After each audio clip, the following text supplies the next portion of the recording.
ჩემო მომავალო მაზლის ცოლო, რომ გაიგებ, რომ მეორე დღეს თქვენს ოჯახში უნდა შემოვდგა ჩემი ნატიფი, განათლებული და ინფლუენსერი ორი გამყდარი ფეხი და წინა დღეს გადმოვალაგებ ჯამჭურჭელს, დაიხარისხებ და საძინებელში შიაც უმსულებ, მინდა გითხრა, რომ შემოვენთები ოჯახში, როგორც თქვენი ოჯახის ახალი სილამაზით ახსავსე ბურჯი, გადმოვალაგებ ყველაფერს უკან, გადმოვაწყობთ და გავყობთ შუაზე ჯამჭურჭელს.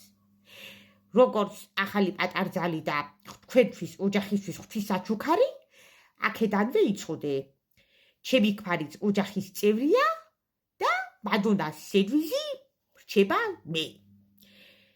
არაფერი არა მაქვს შენთან საწინააღმდეგო და პირადული, ძალიან მიყვარხარ, ძალიან დიდ პატივს ვქცევ, არ ვიცი გულის ტკივილამდე მიყვარხარ, მაგრამ ჭურჭელი იყოფა შუაზე, ყველაფერი იყოფა შუაზე, ასე რომ აქედავე შეგვე და ეს ვიდეო გქონდეს საპაგიდო წიგნად. ბაი.